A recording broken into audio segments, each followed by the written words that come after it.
الحمد للہ رب العالمین والصلاة والسلام علی رسولہ الامین وعلی آلہ وصحبہ اجمعین اما بعد۔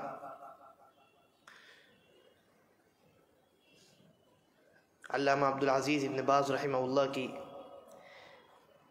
ایک چھوٹی سی تصنیف، ایک رسالہ جس کا نام الدروس المہمہ لعامۃ الامہ ہے، عام مسلمانوں کے لیے ضروری اسباق۔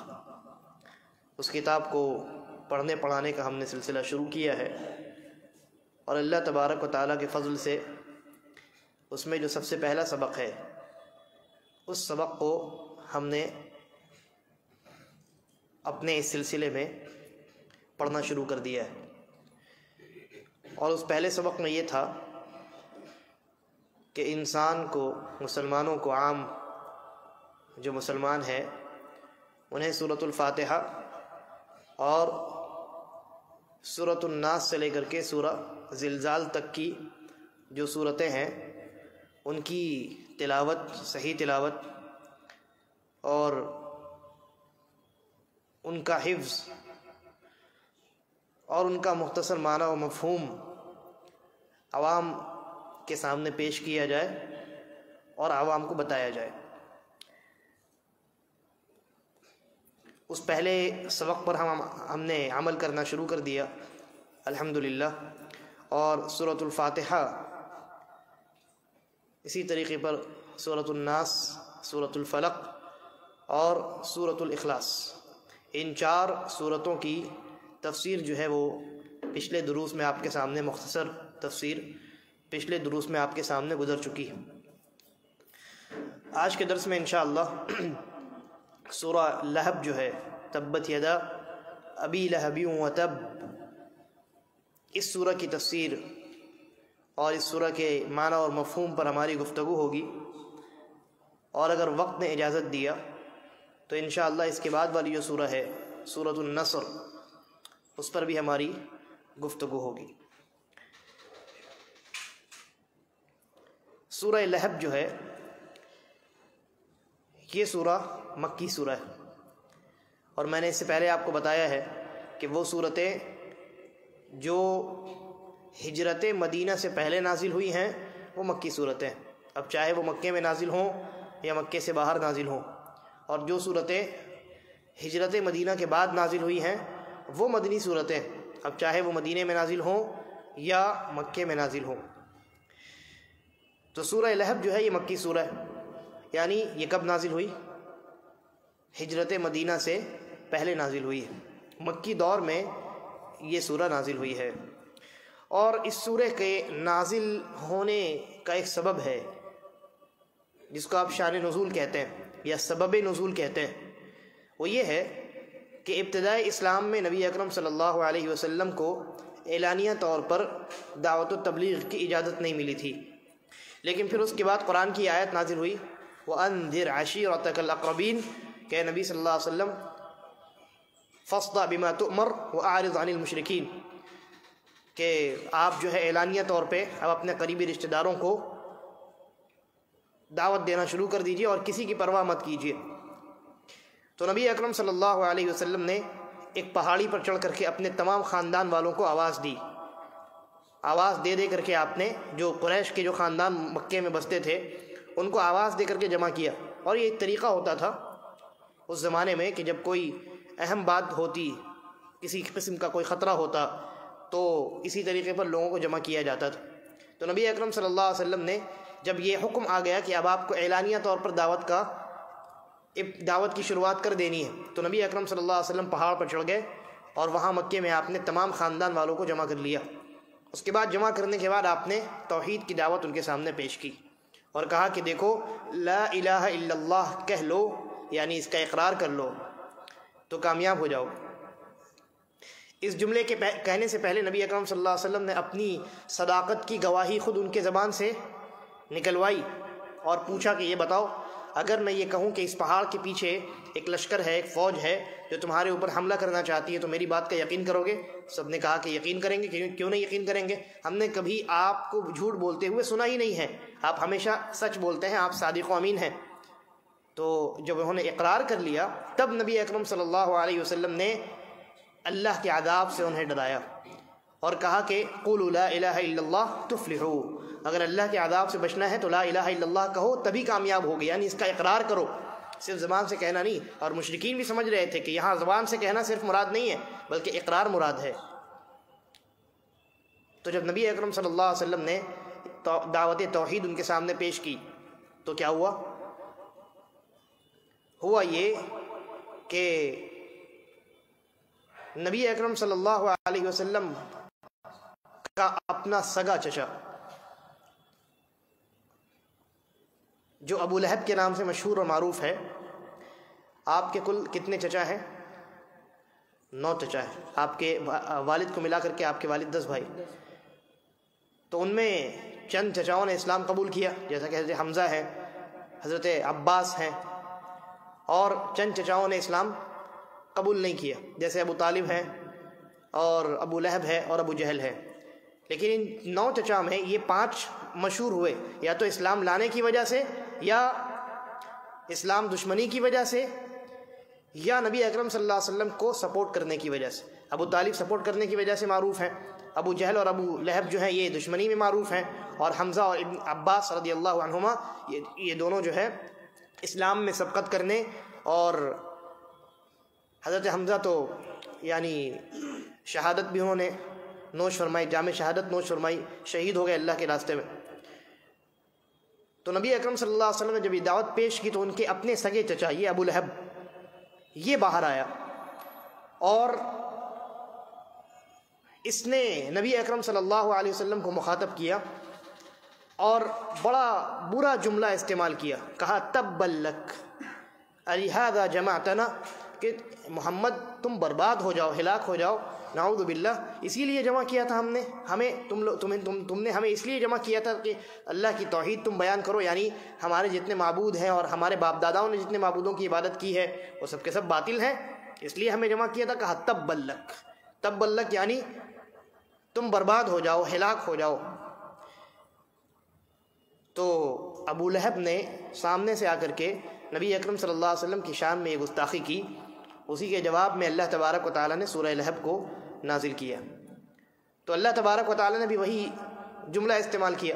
ابو لہب نے کیا کہا تھا؟ تبا لک، کہ اے محمد صلی اللہ علیہ وسلم تم ہلاک و برباد ہو جاؤ۔ تو اللہ رب العالمین نے جواب دیا تبت یدا ابی لہب، ابو لہب کے دونوں ہاتھ ٹوٹ جائیں، یعنی ابو لہب برباد ہو جائے، جس نے نبی صلی اللہ علیہ وسلم کی شان میں گستاخی کی ہے۔ آپ کو تو اللہ نے اپنی حفاظت میں رکھا ہے، لیکن جس نے گستاخی کی ہے اس کی خیر نہیں۔ تو اس موقع سے یہ سورہ نازل ہوئی۔ اچھا، یہ جو ابو لہب ہے یہ جہاں یعنی نبی اکرم صلی اللہ علیہ وسلم نے جیسے ہی اسلام کا اظہار کیا، اعلان کیا، دعوت دی انہیں توحید کی طرف، تو وہاں سامنے آ کر کے اس نے اپنی زبان سے نبی اکرم صلی اللہ علیہ وسلم کو تکلیف پہنچائی، اور اس کے بعد سے لے کر کے برابر نبی اکرم صلی اللہ علیہ وسلم کے پیچھے یہ لگا رہا۔ آپ جہاں کہیں بھی جاتے آپ کے پیچھے پیچھے جاتا۔ اور ایک صحابی ہیں بعد میں انہوں نے اسلام قبول کیا، وہ کہتے ہیں میں نے جاہلیت میں خود اپنی آنکھوں سے دیکھا، ایک مکے کے ایک بازار میں ایک آدمی ہے جو لوگوں کے پاس جاتا ہے اور کچھ گفتگو کرتا ہے، اور پیچھے ایک یعنی لال چہرے والا آدمی، خوبصورت قسم کا آدمی اس کے پیچھے پیچھے لگا ہوا ہے، اور جہاں وہ جا کر کے لوگوں کے پاس بات کرتا ہے وہاں یہ بھی پہنچتا ہے اور وہ ان کے خلاف بولتا ہے اور ان کو پتھر مارتا ہے ان کے پیٹھ پر۔ تو میں نے لوگوں سے پوچھا کہ یہ کون ہے؟ کہا یہ اس کا چچا ہے اور یہ اس کا بھتیجا ہے، یعنی یہ محمد ہے اور یہ قریش کا ایک آدمی یعنی محمد ہے، اور یہ اس کا چچا ہے ابو لہب۔ تو گویا ابو لہب جو ہے اس نے نبی اکرم صلی اللہ علیہ وسلم کو تکلیف دینے کی شروعات اس دن سے کی جب آپ نے دعوت اور اعلانیہ طور پہ یہ دعوت توحید ان کے سامنے رکھی، اور اس کے بعد سے لے کر کے اس نے نبی اکرم صلی اللہ علیہ وسلم کو تکلیف دینا یہ اپنا معمول بنا لیا۔ آپ کے پیچھے پیچھے جاتا، آپ دعوت دیتے تو لوگوں کو ان کے نبی اکرم صلی اللہ علیہ وسلم کے خلاف بھڑکاتا ہے نا، اور اسی طریقے پر پتھروں سے مارتا نبی اکرم صلی اللہ علیہ وسلم کو۔ تو یہ گستاخیاں اس نے زندگی بھر کی ہیں۔ اللہ تبارک و تعالیٰ نے جواب میں یہ سورہ نازل فرمائی، سورہ لہب۔ اور ان گستاخیوں میں یعنی زبان سے اور اپنے اعضاء سے نبی اکرم صلی اللہ علیہ وسلم کو تکلیف دینے میں ابو لہب اکیلا نہیں تھا، بلکہ ساتھ میں اس کی بیوی بھی تھی. اس کی جو بیوی ہے یہ بھی نبی اکرم صلی اللہ علیہ وسلم کو کسی نہ کسی طریقے سے یا تو اپنی زبان سے یا اپنی حرکتوں سے تکلیف دیا کرتی تھی. آپ جانتے ہیں کہ عرب میں جو ہے وہ عام طور سے لوگ سب کے سب شاعر ہوتے ہیں، ہے نا، اور اپنی شاعری پر ان کو بڑا فخر ہوتا ہے. تو یہ ابو لہب کی جو بیوی تھی اس کا نام تھا ام جمیل، کنیت تھی، ام جمیل نام نہیں تھا. ابو لہب کا بھی اصل نام بتاؤں گا ابھی، ابو لہب اس کی کنیت ہے. تو یہ جو ام جمیل ہے یہ طرح طرح کے اشعار نبی اکرم صلی اللہ علیہ وسلم کی شان میں گستاخی کرنے کے لیے پڑھا کرتی تھی. اور چونکہ آپ کا نام تو محمد ہے، محمد یعنی قابل تعریف، تو اگر اس لفظ کو استعمال کر کے وہ مذمت بیان کرے تو لوگ کہیں گے بیوقوف ہے، کہہ رہی ہے محمد اور مذمت بیان کر رہی ہے مذمت. تو اس نے ایک طریقہ اختیار کیا، محمد کے بجائے مذمم کہنا شروع کیا. مذمت آپ کہتے ہیں نا، تو وہی ہے مذمم، یعنی جس کی مذمت بیان کی جائے. تو ایک مرتبہ نبی اکرم صلی اللہ علیہ وسلم کو یہ بات بتلائی گئی کہ فلاں جو ہے وہ اس طرح کے اشعار پڑھتی ہے اور اس میں آپ کو مراد لے کر کے مذمم کہتی ہے کہ مذمم ایسا ہے ویسا ہے. تو نبی اکرم صلی اللہ علیہ وسلم نے جواب دیا کہ وہ مذمم کو برا بھلا کہتی ہے، میں تو محمد ہوں، میں تو محمد ہوں. بہرحال تو یہ ام جمیل ہے. یہ دونوں میاں بیوی مل کر کے نبی اکرم صلی اللہ علیہ وسلم کو بہت تکلیف پہنچایا کرتے تھے. تو جواب میں اللہ تبارک و تعالیٰ نے یہ سورہ نازل فرمائی، یہ سورہ لہب. اس کی پہلی آیت دیکھیے، اللہ تبارک و تعالیٰ نے فرمایا تبت یدا ابی لہب وتب. تبت یدا ابی لہب، ابو لہب کے دونوں ہاتھ ٹوٹ جائیں. اور ہاتھ کا تذکرہ بطور خاص اس لیے کیا گیا ہے کیونکہ زیادہ تر انسان کام اپنے دونوں ہاتھوں سے کرتا ہے نا، یعنی ہاتھ بول کر کے مکمل جسم مراد لیا گیا ہے. ایسا نہیں ہے کہ صرف ہاتھ ٹوٹ جائے، مکمل طور پہ اللہ رب العالمین کہتا ہے کہ ابو لہب برباد ہو جائے. تبت یدا ابی لہب.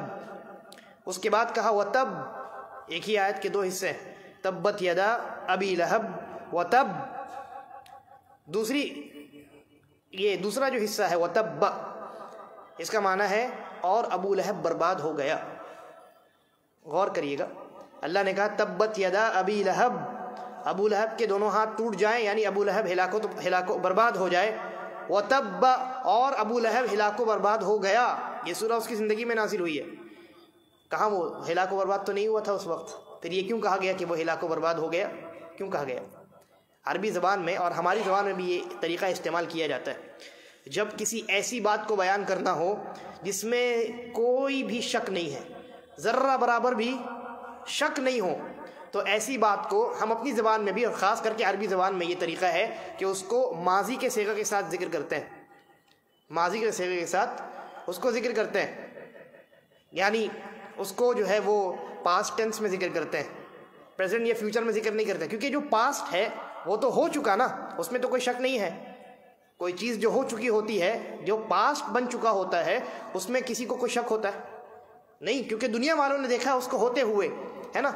تو اللہ تبارک و تعالیٰ اور ہم بھی، ہمارا بھی آپ دیکھیں یہ طریقہ ہوتا ہے کہ کبھی کبھی جیسے دو بچے ہیں اور ایک جو ہے وہ پڑھنے لکھنے میں بہت اچھا ہے اور ایک بے وقوف ہے، کن ذہن ہے، تو آدمی کہتا ہے نا یہ تو پاس ہو گیا، یہ کہتا ہے نا یہ پاس ہو گیا، یہ فیل ہو گیا، حالانکہ نہ ایگزام ہوا ہے نہ رزلٹ آیا ہے. وہ کیوں کہتا ہے؟ کیونکہ وہ یہ بتانا چاہتا ہے اس کے پاس ہونے میں کوئی شک نہیں ہے اور اس کے فیل ہونے میں کوئی شک نہیں. تو عربی زبان میں بھی یہ اسلوب ہے کہ جب کسی ایسی بات کو بیان کرنا ہو جس کے واقع ہونے میں کوئی شک نہیں ہے تو وہاں یہ پاسٹ ٹینس استعمال کیا جاتا ہے. تو اللہ نے کہا تبت یدا ابی لہب، ابو لہب کے دونوں ہاتھ ٹوٹ جائیں، وہ ہلاک و برباد ہو جائے. وتب، اور وہ ہلاک و برباد ہو گیا، یعنی اس کے ہلاک اور برباد ہونے میں ذرہ برابر بھی شک نہیں. اچھا، یہاں ابو لہب استعمال کیا گیا ہے، نام جو ہے ابو لہب، تبت یدا ابو لہب، تبت یدا ابی لہب. اور میں نے آپ کے سامنے ذکر کیا کہ ابو لہب یہ اس کا اصل نام نہیں ہے، یہ اس کی کنیت ہے. لہب کہتے ہیں وہ جو شعلہ جلتا ہے نا، آگ سے جو شعلے نکلتے ہیں اس کو لہب کہا جاتا ہے. تو یہ ابو لہب جو ہے بڑا خوبصورت تھا اور چہرے اس کے لال تھے، اس لیے لوگوں نے اس کا نام رکھ دیا تھا ابو لہب، یعنی شعلوں کی طرح خوبصورت چہرہ والا. ٹھیک ہے، یہ معنی ہوا اس کا. لیکن اس کا اصل نام کیا تھا؟ اس کا اصل نام تھا عبد العزیٰ. عبد العزیٰ یہ جو یعنی کیا مطلب ہوا؟ عزیٰ کا بندہ. العزیٰ یہ کیا ہے؟ مکے میں ایک بت کا نام ہے. مکے میں ایک بت کا نام ہے العزیٰ. اور شاید مجھے یاد آتا ہے میں نے ایک مرتبہ اس کے بارے میں بیان بھی کیا تھا کہ العزیٰ جو ہے یہ تین درخت تھے لگے اور ان کے اوپر ایک گھر بنا ہوا تھا. اسی کی لوگ عبادت کرتے تھے. اسی کا نام عزیٰ تھا. اور اس کے اندر سے آوازیں آتی تھی. در حقیقت اندر میں ایک مؤنث شیطان تھی، شیطانہ. وہ لوگوں سے گفتگو کرتی تھی. لوگ سمجھتے تھے ہاں ہمارا معبود بات کر رہا ہے. تو جب مکہ جب فتح ہو گیا تو نبی اکرم صلی اللہ علیہ وسلم نے حضرت خالد بن ولید رضی اللہ عنہ کو بھیجا. یہ صحیح روایت ہے کہ عزیٰ کو برباد کر کے آؤ. وہ گئے اور انہوں نے گھر ور توڑ دیا، درخت کاٹ دیے، واپس آ گئے. اللہ کے نبی نے کہا لم تصنع شیئا، تم نے کچھ نہیں کیا ہے. اب حضرت خالد بن ولید جو مکہ ہی کے رہنے والے تھے، اب ان کا ذہن اس طرف گیا کہ اللہ کے نبی کی مراد کیا ہے، کیونکہ آواز تو اندر سے پھر بھی آئے گی، گرچہ ہم نے گھر توڑ دیا ہے اور وہ درخت کاٹ دیے. تب حضرت خالد بن ولید رضی اللہ عنہ تلوار لے کر کے وہاں پہنچے اور اس کے اندر داخل ہوئے تو دیکھا کہ ایک عورت ہے اور اس کے جسم پر کوئی کپڑا نہیں اور بال اس کے بالکل کھلے ہوئے. اس عورت نے جب خالد بن ولید رضی اللہ عنہ کو دیکھا تب وہ سمجھ گئی کہ اب اس کی شامت آ گئی. تو وہ حدیث ہے جس کو میں نے بیان کیا ابھی، جس کا میں تذکرہ کر رہا ہوں، اس میں یہ الفاظ ہے کہ وہ اپنے سر پر جو ہے مٹی ڈالنے لگی. یعنی انسان جب پریشان ہوتا ہے تو ہائے کرتا ہے نا، تو اسی طریقے پر وہ اپنے سر پر جو ہے وہ مٹیاں اٹھا کر کے وہ ڈالنے لگی کہ جب اب تو میری شامت آئی. خالد بن ولید اور بعض ضعیف روایات کے اندر خالد بن ولید رضی اللہ عنہ نے اس کو مخاطب کر کے کچھ یعنی اس کو کچھ سنایا بھی. الفاظ مجھے ابھی یاد نہیں آ رہے ہیں. اس کا کچھ مفہوم اس طریقے سے ہے کہ اے عزیٰ، ہم ہرگز تیری عبادت نہیں کریں گے. اور اسی طرح کا معنی ہے کہ اسلام آ چکا ہے اور ہم اللہ کے لیے اللہ کی عبادت کرتے ہیں. تو حضرت خالد بن ولید رضی اللہ عنہ نے وہاں جب اس عورت کو دیکھا تو سمجھ گئے کہ یہی وہ ہے شیطانہ جو اندر رہ کر کے لوگوں کو گمراہ کر رہی تھی اتنے سالوں سے. سارے مکہ والے اس کی عبادت کر رہے تھے نسل در نسل اور سمجھتے تھے کہ یہی ہمارا معبود. تو خالد بن ولید رضی اللہ عنہ نے اپنے تلوار کو چلایا اور اس کو قتل کر ڈالا. یہ ہے عزیٰ.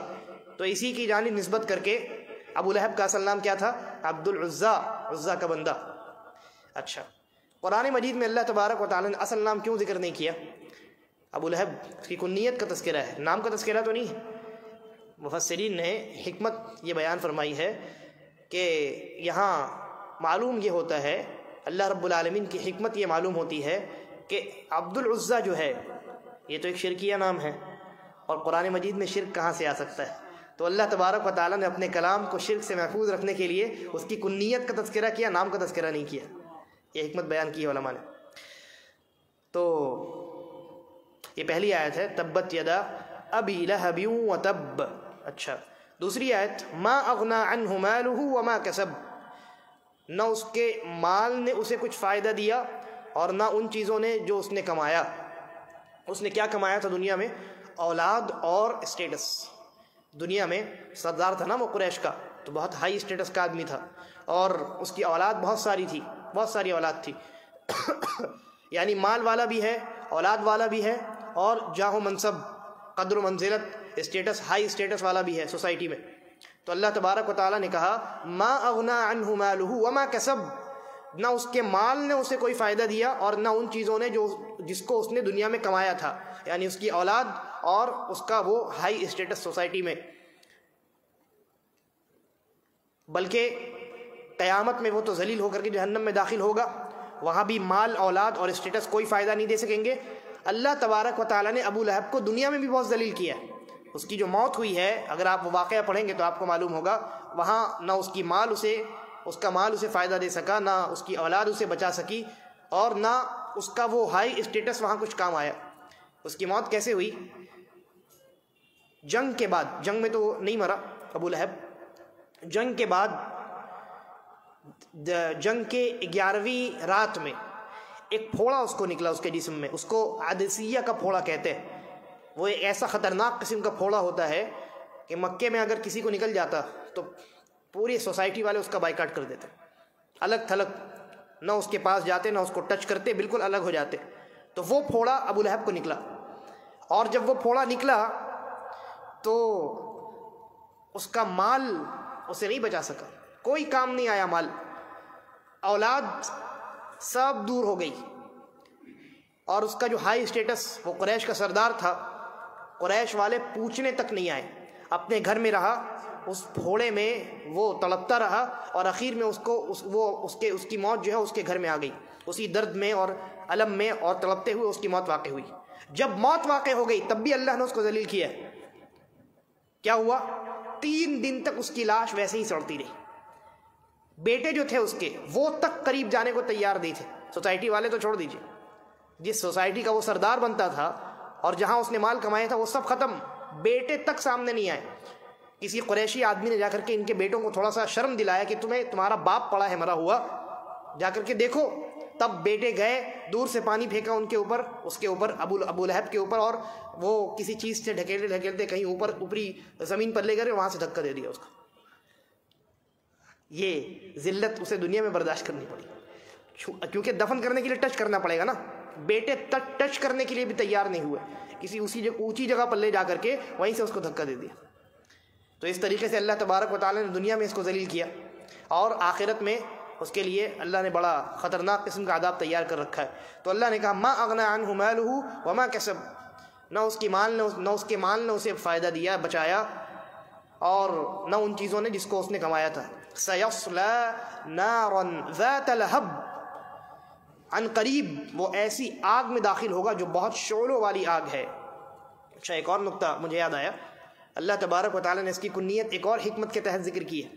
دنیا والے اس کو اس نام سے، ابو لہب کے نام سے، اس کی تعریف کے ارادے سے پکارتے تھے کہ بڑا خوبصورت آدمی ہے، تو جیسے شعلے لال لال ہوتے ہیں ویسے اس کے چہرے لال لال ہیں، تو اسی لیے یہ ابو لہب ہے، شعلوں کی طرح لال لال چہرہ والا۔ اللہ تبارک و تعالیٰ نے اس کا جو تذکرہ ابو لہب کیا ہے، اللہ نے اس کی مذمت بیان کرنے کے لیے یہ تذکرہ کیا ہے، ٹھیک ہے؟ تو اللہ رب العالمین نے یہاں جو تذکرہ کیا ہے اس کی کنیت کا ابو لہب، تو وہاں مراد یہ ہے کہ یہ ان شعلوں والا ہے جو جہنم میں اس کو گھیر لیں گے، جہنم میں جو اس کو گھیر لیں گے۔ تو اللہ نے کہا سیصلی نارا ذات لہب، یہاں بھی لہب آیا نا، یہ ایسی آگ میں داخل ہوگا جو شعلوں والی آگ ہے، ہر چہار جانب سے یہ آگ جو ہے ابو لہب کو گھیر لے گی۔ وامرأتہ، اور اس کی بیوی، اس کی عورت، اس کی بیوی، یعنی اس کی بیوی بھی ایسے ہی آگ میں داخل ہوگی، کیونکہ وہ بھی اپنے شوہر کی طرح نبی اکرم جناب محمد رسول اللہ صلی اللہ علیہ وسلم کو تکلیف دیا کرتی تھی۔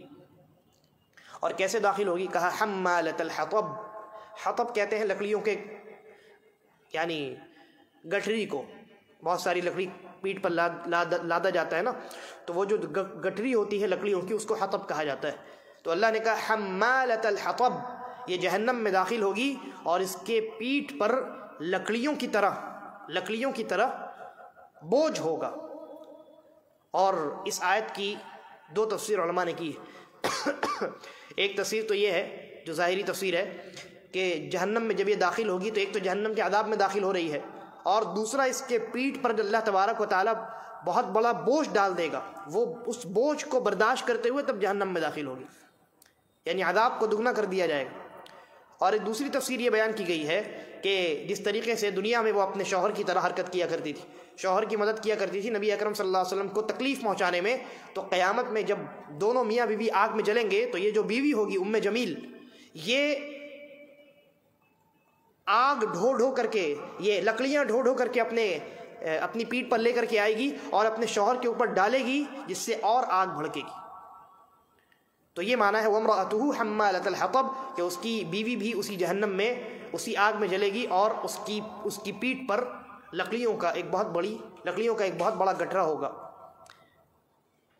اس کے بعد اللہ نے کہا فی جیدہا حبل من مسد، اس کی گردن میں ایک رسی ہوگی جو کھجور کی جو شاخ ہوتی ہے نا، تو اس سے بٹ کر کے ایک رسی بنتی ہے، بہت موٹی رسی ہوتی ہے، وہ کھجور کے تنوں سے بنتی ہے، اس کو کاٹ کر کے اس سے رسی بنائی جاتی ہے، تو بہت یعنی وہ سخت قسم کی رسی ہوتی ہے۔ تو اللہ تبارک و تعالیٰ نے کہا قیامت میں اس کے گردن میں، اس عورت کی گردن میں ویسے ہی کھجور سے بنی ہوئی، کھجور کے تنوں سے بنی ہوئی جو رسی ہوتی ہے مضبوط اور موٹی قسم کی، ویسی ہی رسی آگ کی اس کے گردن میں قیامت کے دن ہوگی۔ فی جیدہا حبل من مسد، اس کے گردن میں آگ کی بنی ہوئی کھجور کے تنوں سے جو رسی بنتی ہے اسی طرح کی رسی اللہ تبارک و تعالی قیامت میں اس کے گردن میں ڈالے گا۔ یعنی عذاب، اور پھر عذاب میں بھی عذاب مختلف طریقوں سے۔ ایک تو یہ کہ اس کی پیٹھ پر کیا ہوگا، لکڑیوں کا ایک بوجھ ہوگا، اور پھر اس کے گردن پہ بھی وہ رسی آگ کی رسی بندھی ہوئی ہوگی، اور اس حالت میں پھر جہنم میں اس کو جلنا ہے اپنے شوہر کے ساتھ۔ تو اس سورہ کو اللہ تبارک و تعالیٰ نے اس وقت نازل فرمایا جب دنیا میں یہ دونوں میاں بیوی نبی اکرم صلی اللہ علیہ وسلم کو تکلیف پہنچا رہے تھے۔ جمیل جو ہے اس کا اصل نام اروا بنت حرب ہے، اور یہ حضرت ابو سفیان رضی اللہ عنہ کی بہن ہے۔ حضرت ابو سفیان رضی اللہ عنہ کی یہ بہن ہے، لیکن کافرہ تھی اور دشمنان اسلام میں اس کا شمار ہوتا ہے، دونوں ابو لہب اور اس کی بیوی کا۔ جب یہ سورہ نازل ہوئی، یہ بڑی اہم بات، جب یہ سورہ نازل ہوئی تو نبی اکرم صلی اللہ علیہ وسلم اور حضرت ابو بکر رضی اللہ عنہ، آپ دونوں مسجد میں بیٹھے ہوئے تھے، مسجد نبوی میں۔ حضرت ابو بکر رضی اللہ عنہ نے دور سے دیکھا کہ یہ عورت آ رہی ہے، جمیل، یہ ابو لہب کی بیوی، اور بڑی یعنی بدگو عورت تھی، بد زبان قسم کی عورت تھی، اپنی زبان سے نبی اکرم صلی اللہ علیہ وسلم کو بہت تکلیفیں پہنچاتی تھی۔ تو حضرت ابو بکر نے نبی اکرم صلی اللہ علیہ وسلم سے کہا کہ دیکھیے یہ بد زبان عورت آ رہی ہے یہاں پہ، یعنی آ کر کے پھر آپ کو تکلیف دے گی۔ اللہ کے نبی صلی اللہ علیہ وسلم نے کہا کہ اس کو آنے دو، وہ مجھے نہیں دیکھ سکے گی۔ آئی جمیل آئی، اور اس نے ابو بکر رضی اللہ عنہ سے پوچھا کہ میں نے سنا ہے تمہارے دوست نے میرے بارے میں کچھ اشعار کہے ہیں، یعنی اشعار سے مراد قرآن کی آیات۔ تو حضرت ابو بکر رضی اللہ عنہ نے جواب دیا کہ تمہیں غلط خبر پہنچی ہے، میرے ساتھی تو شاعر ہے ہی نہیں، تو اشعار کہاں سے کہیں گے، ہے نا۔ جمیل نے جب یہ جواب سنا تو کہا کہ ٹھیک ہے، میں تمہاری بات مانتی ہوں، تم میرے نزدیک جو ہے وہ تم سچے آدمی ہو، میں تمہاری بات مان لیتی ہوں، چلی گئی۔ اللہ کے نبی صلی اللہ علیہ وسلم وہیں بغل میں بیٹھے ہیں، نہیں دیکھ پائی، چلی گئی۔ اس کے بعد حضرت ابوبکر رضی اللہ عنہ نے پوچھا نبی اکرم صلی اللہ علیہ وسلم سے کہ وہ آئی اور مجھ سے گفتگو بھی ہوئی اور آپ بغل میں بیٹھے، آپ کو وہ دیکھ نہیں سکی؟ اللہ کے نبی صلی اللہ علیہ وسلم نے جواب دیا کہ جب تک وہ بدگو بد زبان عورت یہاں کھڑی رہی، ایک فرشتے نے اپنے پر سے مجھے ڈھانکا ہوا تھا، اس لیے اس کی نظر میرے اوپر نہیں پڑی۔ تو یہ سورہ لہب ہے، اور اس میں ان لوگوں کے لیے بڑی تنبیہ ہے جو کسی بھی طریقے سے نبی اکرم صلی اللہ علیہ وسلم کی شان میں گستاخی سے کام لیتے ہیں۔ اس کے بعد سورۃ النصر ہے۔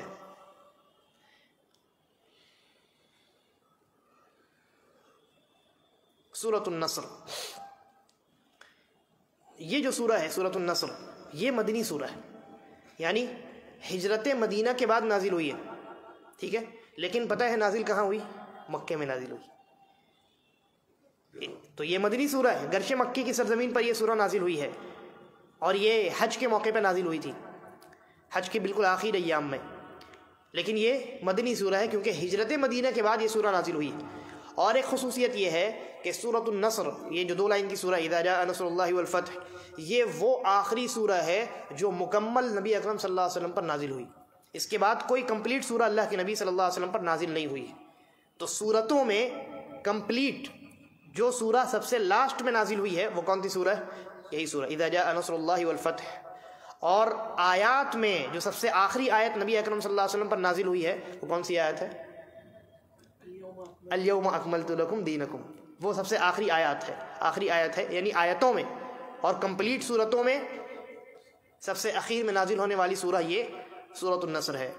اچھا، ایک سوال، کمپلیٹ سورتوں میں سب سے پہلی نازل ہونے والی کون سی سورہ ہے؟ یعنی سب سے پہلے وہ کون سی سورہ ہے جو مکمل نبی اکرم صلی اللہ علیہ وسلم پر ایک ہی بار میں نازل ہو گئی؟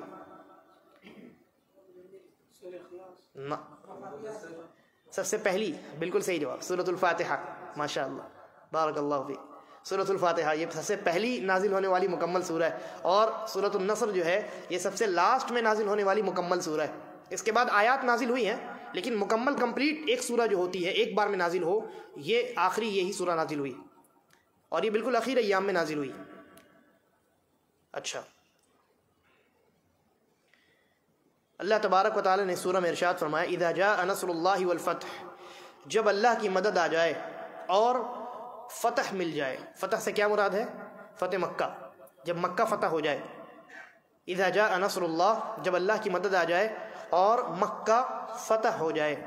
ورأيت الناس يدخلون في دين الله افواجا، اور جب آپ دیکھ لیں کہ لوگ فوج در فوج اسلام میں داخل ہو رہے ہیں۔ فسبح بحمد ربک، تو اپنے رب کی اس کے حمد کے ساتھ تسبیح بیان کیجئے، حمد بھی بیان کیجئے اور تسبیح بھی بیان کیجئے۔ واستغفرہ، اور اپنے رب سے استغفار کیجئے، بخشش کی دعا کیجئے۔ انہ کان توابا، اس لیے کہ وہ بڑا توبہ قبول کرنے والا ہے۔ یہ 2 لائن کی سورہ ہے، لیکن بڑی عظیم سورہ ہے۔ پہلی آیت میں اللہ تبارک و تعالی نے فتح مکہ کا ذکر کیا ہے، اذا جاء نصر اللہ والفتح، جب مکہ فتح ہو جائے، اللہ کی مدد آ جائے، اور جب اللہ کی مدد آئے گی مسلمان مضبوط ہوں گے تو اس کے بعد مکہ فتح ہوگا۔ یہاں صحیح بخاری کی ایک روایت ہے، حضرت عمرو ابن سلمہ رضی اللہ عنہ یہ بیان کرتے ہیں کہ جب مکہ فتح ہوا تو جن قبیلوں نے اسلام قبول نہیں کیا تھا وہ پورے کے پورے قبیلہ والے آ کر کے ایک ایک بار میں اسلام میں داخل ہونے لگے۔ ٹھیک ہے، آگے فرماتے ہیں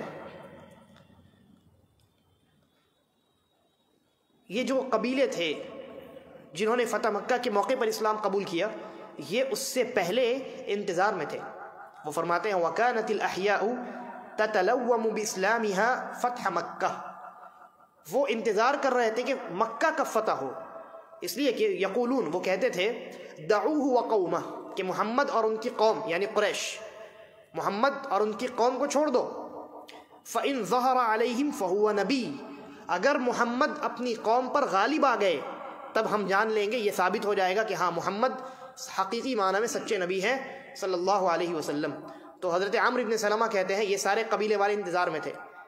جب اللہ تبارک و تعالیٰ نے مکہ فتح کروا دیا، مسلمان مکے پر قابض ہو گئے، تب ان لوگوں کے سامنے یہ حقیقت ظاہر ہو گئی کہ مکہ جہاں سے محمد الرسول اللہ صلی اللہ علیہ وسلم کو بھگایا گیا تھا، نکالا گیا تھا، وہ مکہ دوبارہ اسی آدمی کے کنٹرول میں آ گیا ہے، یہ بغیر اللہ کی مدد کے نہیں ہو سکتا۔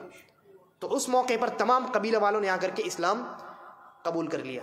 اچھا، یہاں ان لوگوں کا رد ہے جو لوگ کہتے ہیں کہ فتح مکہ کے موقع پر لوگوں نے جبرن اور تلوار کے زور پر اسلام قبول کیا ہے نا۔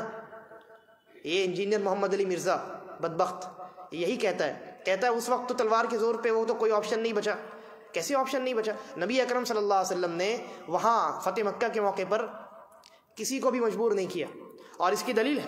دلیل کیا ہے؟ اللہ کے نبی صلی اللہ علیہ وسلم نے جتنے سرداران قریش تھے، مجرم لوگ جو تھے، سب کو کہا کہ آج تم سب کو میں نے معاف کر دیا۔ معاف کس کو کیا جاتا ہے؟ مسلمانوں کو۔ امن کس کو دی جاتی ہے؟ جو مسلمان نہیں ہے اس کو نام دیا جاتا ہے۔ تو اللہ کے نبی نے اعلان کیا ہے کہ جو مسلمان نہیں ہے، جتنے کفار ہیں، سب کو میں نے امن دے دیا۔ جو فلاں جگہ چلا جائے، وہ فلاں جگہ چلا جائے، اس کو امن ہے، کوئی اس کو ٹچ نہیں کر سکتا، اور تمام کے تمام کو اللہ کے نبی صلی اللہ علیہ وسلم نے معاف کر دیا۔ تو یہ تو اس بات کی دلیل ہے کہ اللہ کے نبی نے کوئی جبر سے، ذرہ برابر بھی جبر سے آپ نے کام نہیں لیا، آپ نے کسی کے اوپر کوئی پریشر، کوئی دباؤ نہیں بنایا۔ تو یہ جو لوگ ہیں جو کہتے ہیں بعض صحابہ کرام کے بارے میں کہ وہ تو انہوں نے تو بس یہ دیکھا کہ اب تو ہمارے پاس کوئی آپشن نہیں ہے، اگر ہم نے اسلام قبول نہیں کیا تو جان سے جائیں گے، یہ تو غلط اعتراض، یہ باطل اعتراض ہے۔ اس لیے کہ نبی اکرم صلی اللہ علیہ وسلم نے کسی کو مجبور نہیں کیا، اور یہ صحابی تو حقیقت بیان کر رہے ہیں۔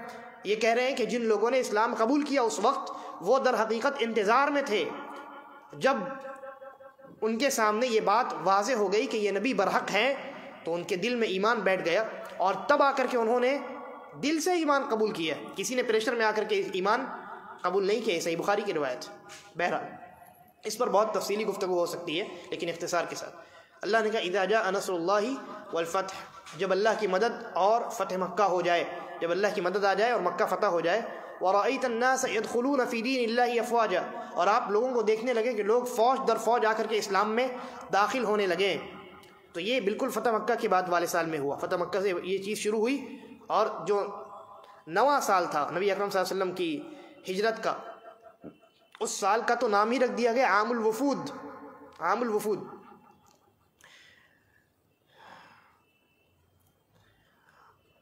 تو اللہ تبارک و تعالیٰ نے کہا وَرَأَيْتَ النَّاسَ يَدْخُلُونَ فِي دِينِ اللَّهِ أَفْوَاجًا، اور جب آپ لوگوں کو دیکھ لیں کہ لوگ فوج در فوج اسلام میں داخل ہونے لگے ہیں، تو آپ کیا کیجئے؟ آپ، اللہ نے کہا فَسَبِّحْ بِحَمْدِ رَبِّكَ وَاسْتَغْفِرْ، اپنے رب کے حمد کے ساتھ آپ اس کی تسبیح بیان کیجئے اور استغفار کیجئے۔ تسبیح کسے کہتے ہیں؟ فَسَبِّحْ، آپ تسبیح بیان کیجئے۔ اللہ رب العالمین نے حکم دیا ہے نبی اکرم صلی اللہ علیہ وسلم کو۔ تسبیح بیان کرنے کا معنی کیا ہوتا ہے؟ یعنی اللہ رب العالمین کو پاک ماننا۔ کن چیزوں سے پاک ماننا؟ دو چیزوں سے پاک ماننا، ایک کسی بھی قسم کی کمی سے، اور ایک کسی بھی قسم کے عیب سے۔ ٹھیک ہے؟ عیب اور کمی دو الگ الگ چیز ہے۔ جیسے مثال کے طور پہ ایک موبائل ہو اور موبائل کے اسکرین میں کریک ہو، اسکرین کریک ہو موبائل کا، تو ہم کہیں گے اس موبائل میں عیب ہے۔ اور کسی آدمی کے موبائل میں اگر کیمرہ ہی نہ ہو، پلین موبائل ہے، تو ہم کہیں گے اس موبائل میں کیا ہے؟ کمی ہے، نقص ہے۔ تو تسبیح کا معنی ہوتا ہے اللہ تبارک و تعالیٰ کو ہر قسم کی کمی سے اور ہر قسم کے عیب سے پاک ماننا، یہ تسبیح کا معنی ہے۔ تو اللہ نے کہا فسبح، اپنے رب کی تسبیح بیان کیجئے۔ تو ہم جب کہتے ہیں سبحان اللہ، تو اس کا معنی کیا ہوتا ہے؟ ہم یہ کہہ رہے ہوتے ہیں کہ ہمارا جو رب ہے اللہ، یہ ہر قسم کی کمی سے اور ہر قسم کے عیب سے مکمل طور پہ پاک ہے، مبرہ ہے۔ اللہ نے کہا فسبح بحمد ربک، اپنے رب کے حمد کے ساتھ تسبیح بیان کیجئے، حمد بھی بیان کیجئے اور تسبیح بھی بیان کیجئے۔ تو حمد کا معنی کیا ہوتا ہے؟ سورۃ الفاتحہ میں ہم نے سمجھ لیا ہے۔ حمد کہتے ہیں ایسی تعریف کو جس میں محبت اور تعظیم دونوں چیزیں شامل ہوں۔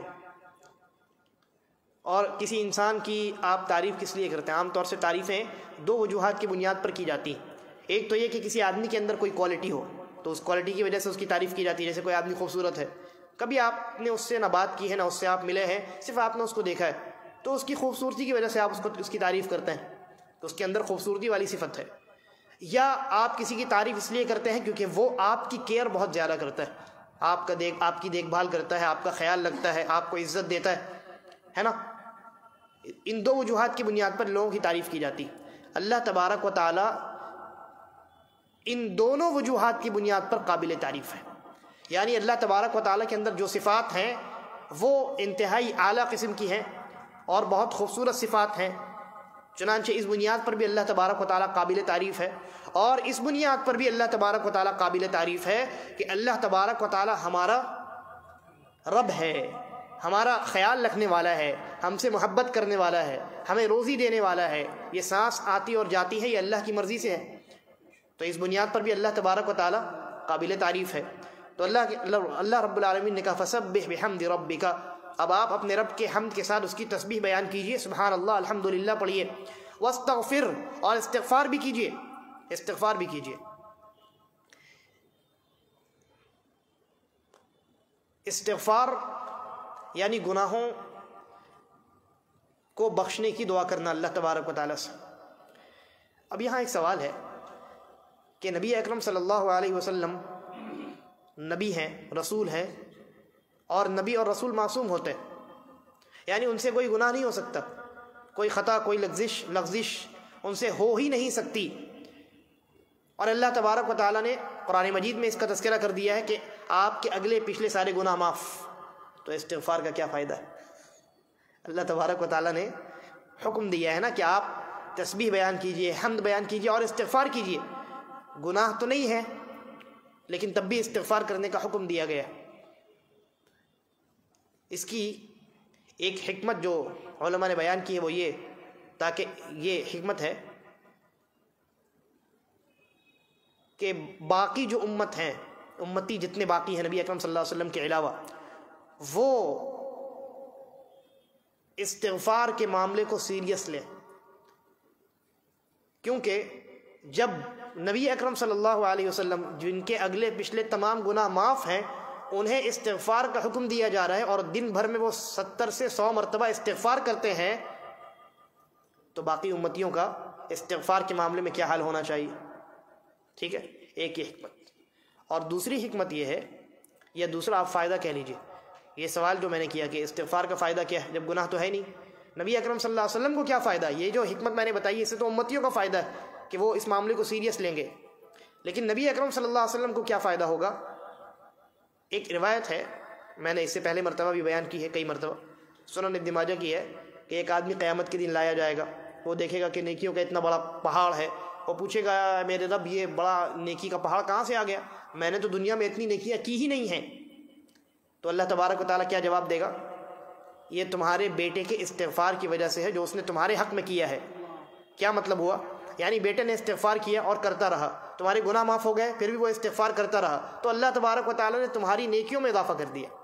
معلوم ہوا کہ جب گناہ نہ ہو نامہ اعمال میں تو استغفار کا فائدہ یہ ہوتا ہے کہ نیکیاں بڑھتی چلی جاتی ہیں۔ نبی اکرم صلی اللہ علیہ وسلم کو استغفار کرنے کا حکم دیا گیا، آپ کے گناہ تو نہیں ہیں، چنانچہ آپ کے ہر استغفار پر آپ کے درجات بلند کیے جاتے ہیں اور آپ کی نیکیاں بڑھائی جاتی ہیں۔ اور جب اللہ رب العالمین پھر کہا اللہ رب العالمین انہ کان توابا، کہ بے شک اللہ تبارک و تعالیٰ توبہ قبول کرنے والا ہے، یہ حکم دیا گیا نبی اکرم صلی اللہ علیہ وسلم کو کہ آپ تسبیح بیان کیجئے، حمد کیجئے اور استغفار کیجئے۔ چنانچہ نبی اکرم صلی اللہ علیہ وسلم نے اس سورہ کے نازل ہونے کے بعد اپنا یہ معمول بنا لیا تھا کہ سجدے میں اور رکوع میں جتنی دعائیں آپ پڑھتے تھے ان میں ایک اور دعا کا اضافہ کر دیا، اور وہ دعا کون سی ہے؟ سبحانک اللہم ربنا وبحمدک اللہم اغفر لی، ہے نا؟ سبحانک اللہم، اے اللہ ہم تیری تسبیح بیان کرتے ہیں، سبحانک اللہم ربنا، اے ہمارے رب، اے اللہ ہم تیری تسبیح بیان کرتے ہیں، وبحمدک، اور تیرے حمد کے ساتھ بیان کرتے ہیں، اللہم اغفر لی، اے اللہ تو ہمیں بخش دے، اے اللہ تو مجھے بخش دے۔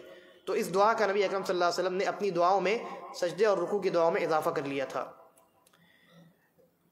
اب تک میں نے جو تفسیر بتائی ہے اس سورہ کریمہ کی، یہ ایک تفسیر ہے، لیکن اس میں ایک اور نقطہ ہے جو بڑا دقیق ہے۔